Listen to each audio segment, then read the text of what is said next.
Breaking news, Sensex 2000 point धड़ाम। सुनकर धड़कन तेज हो जाती है ना। जब भी ऐसी हेडलाइंस टीवी स्क्रीन पर फ्लैश होती हैं तो चारों तरफ बस एक ही शोर मच जाता है कि शेयर बाजार में तो जैसे हाहाकार मच गया है, सब खत्म। लेकिन रुकिए, आज के इस एक्सप्लेनर में हम इसी पैनिक, इसी घबराहट के पीछे की असली सच्चाई को डिकोड करने वाले हैं। हम सिर्फ उन डराने वाले लाल निशानों की बात नहीं करेंगे, बल्कि उस साइकोलॉजी को समझेंगे जो असल में इस पूरे मार्केट को चलाती है। क्योंकि यकीन मानिए, बात नंबर्स की नहीं बल्कि हमारे और आपके दिमाग की है। तो चलिए सीधे मुद्दे पर आते हैं और इसमें डीप डाइव करते हैं। जब भी मार्केट अचानक से क्रैश होता है या बाजार में भारी गिरावट आती है, तो सबसे पहला सवाल जो हर किसी के मन में खटकता है वो ये है कि क्या सारा पैसा डूब गया? क्या मार्केट क्रैश होने का मतलब है कि सब कुछ हमेशा के लिए जीरो हो गया? बिल्कुल नहीं। आइए इस रहस्य से पर्दा उठाते हैं। देखिए, असल में वेल्थ पूरी तरह से हवा में गायब नहीं होती। होता सिर्फ इतना है कि वेल्थ थोड़े समय के लिए रीप्राइस हो जाती है। यानी किसी कंपनी के फ्यूचर को लेकर मार्केट में एक डर बैठ गया है और बस उसी डर की वजह से आज उस शेयर की कीमत गिर गई है। पैसा जला नहीं है, बस उसका टैग बदल गया है। इसे समझने के लिए सबसे पहले इस बहुत ही बेसिक लेकिन पावरफुल कॉन्सेप्ट पर नजर डालते हैं, मार्केट सेंटिमेंट।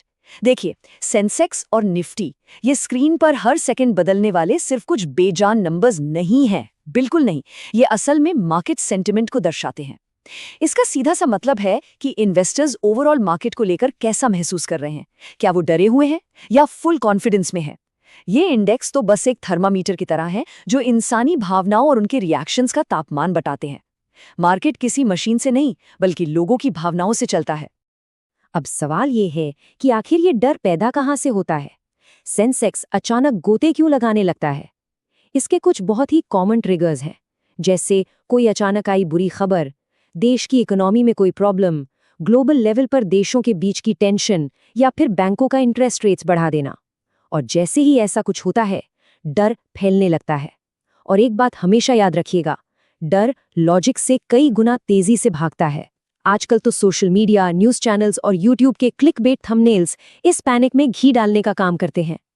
जब हर कोई घबराहट में बेचने लगता है तो वेल्थ खत्म नहीं होती, बस उसे एक नया सस्ता प्राइस टैग मिल जाता है।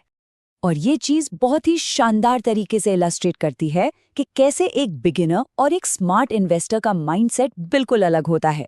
एक तरफ वो नया इन्वेस्टर है जो स्क्रीन पर सिर्फ लाल निशान या रेड कैंडल्स देखकर ही पसीने पसीने हो जाता है। वो पैनिक में आकर अपने शेयर्स सस्ते में बेच डालता है और अपने नुकसान पर हमेशा के लिए ठप्पा लगा देता है। लेकिन वहीं दूसरी तरफ स्मार्ट मनी यानी एक समझदार इन्वेस्टर इस पूरी गिरावट को बहुत ही ठंडे दिमाग से देखता है। उसे पता है कि शानदार और मजबूत बिजनेस अभी भारी डिस्काउंट पर सेल में मिल रहे हैं।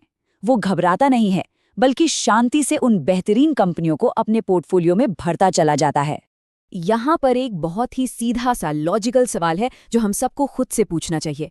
अगर किसी शेयर का प्राइस कल से आज अचानक गिर गया तो क्या वो कंपनी रातों रात बंद हो गई? क्या उसकी फैक्ट्रियों में ताले लग गए? बिल्कुल नहीं। अगर कोई सॉलिड कंपनी आज भी बेहतरीन प्रोडक्ट्स बना रही है, उसका माल बाजार में धड़ल्ले से बिक रहा है और वो लगातार प्रॉफिट छाप रही है, तो सिर्फ शेयर का प्राइस गिरने का मतलब ये नहीं है कि बिजनेस बर्बाद हो गया। ये गिरावट तो बस ये चीख चीख कर बता रही है कि लोगों ने पैनिक में आकर स्टॉक बेच दिया है। कंपनी की नींव आज भी उतनी ही मजबूत है। अब इस पॉइंट पर जो चीज़ सबसे दिलचस्प है वो है वॉलेटिलिटी का कॉन्सेप्ट। वॉलेटिलिटी का मतलब है कीमतों का बहुत तेजी से ऊपर नीचे उछलना। जो लोग बाजार में नए नए आते हैं ना, वो इसे एक बहुत बड़ा खतरा मान लेते हैं। उन्हें लगता है कि सब तबाह होने वाला है।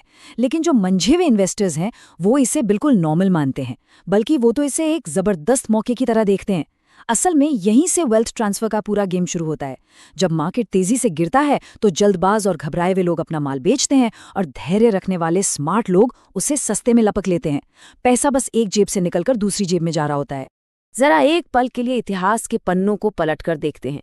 साल 2008 का वो भयंकर ग्लोबल क्रैश याद है, या फिर 2020 का वो डरावना पैंडेमिक क्रैश? उस वक्त बाजार में इतना खौफ था कि लग रहा था जैसे दुनिया ही खत्म हो जाएगी। लेकिन जरा इस लॉन्ग टर्म ट्रेंड लाइन को देखिए, ये किस तरफ जा रही है? ये लगातार ऊपर की ही तरफ जा रही है। इतिहास गवाह है कि हर बड़े से बड़े क्रैश और खौफ के बाद मार्केट ने हमेशा एक शानदार बाउंस बैक किया है। क्योंकि मजबूत अर्थव्यवस्थाएं गिरती जरूर हैं, लेकिन वो हमेशा रिकवर होकर पहले से भी ज्यादा तेजी से आगे बढ़ती हैं। तो अब सवाल आता है कि ऐसे तूफानी माहौल में सरवाइव कैसे किया जाए, हमारी स्ट्रैटेजी क्या होनी चाहिए। यहीं एंट्री होती है इंडेक्स इन्वेस्टिंग की। किसी एक कंपनी पर अपना सारा पैसा लगाकर जुआ खेलने के बजाय निफ्टी या सेंसेक्स पर आधारित फंड्स में इन्वेस्ट करना एक बहुत ही स्मार्ट और सेफ तरीका है। ऐसा क्यों? क्योंकि कोई एक कंपनी तो फेल हो सकती है, उसका रिस्क हमेशा रहेगा, लेकिन कोई पूरा देश, एक पूरी इकोनॉमी लॉन्ग टर्म में कभी फेल नहीं होती। जब आप किसी इंडेक्स फंड में पैसा लगाते हैं तो असल में आप पूरे देश की इकोनॉमी की ग्रोथ पर दांव लगा रहे होते हैं, और देश तो आगे बढ़ेगा ही ना। और जब इस इंडेक्स इन्वेस्टिंग के साथ हम थोड़ा सा धैर्य यानी लंबा समय जोड़ देते हैं, तब जन्म होता है कंपाउंडिंग के जादू का। ये शायद दुनिया की सबसे पावरफुल लेकिन सबसे ज्यादा इग्नोर की जाने वाली चीज है। आज हर किसी को रातों रात करोड़पति बनना है ना? लेकिन असली वेल्थ तो समय के साथ ही बनती है।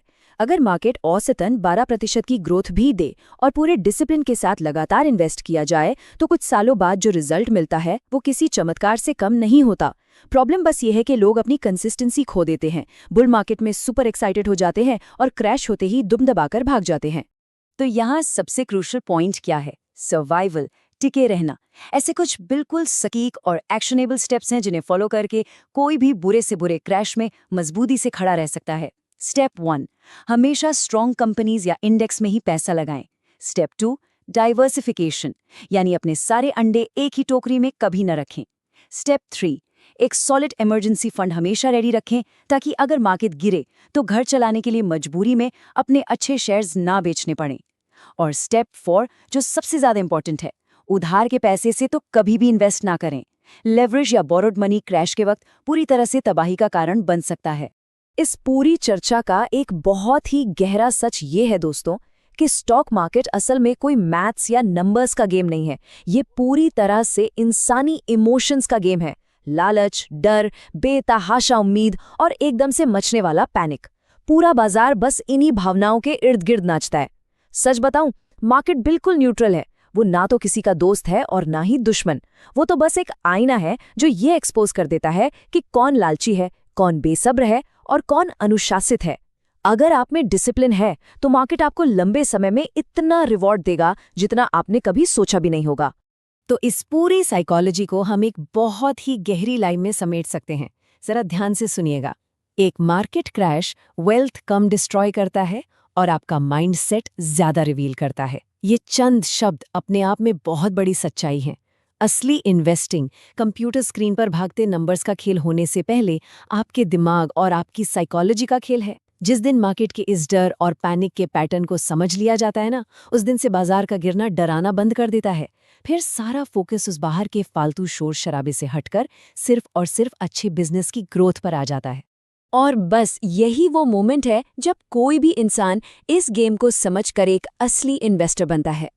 मुझे पूरी उम्मीद है कि इस एक्सप्लेनर ने मार्केट क्रैश को लेकर जो भी डर था उसे काफी हद तक दूर कर दिया होगा और आपको इन्वेस्टिंग का एक बिल्कुल नया सुलझा हुआ नजरिया दिया होगा।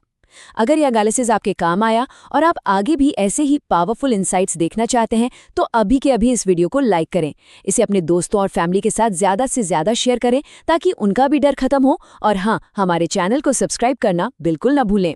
मिलते हैं अगले एक्सप्लेनर में। तब तक लॉजिक के साथ सीखते रहिए और बिना डरे इन्वेस्ट करते रहिए।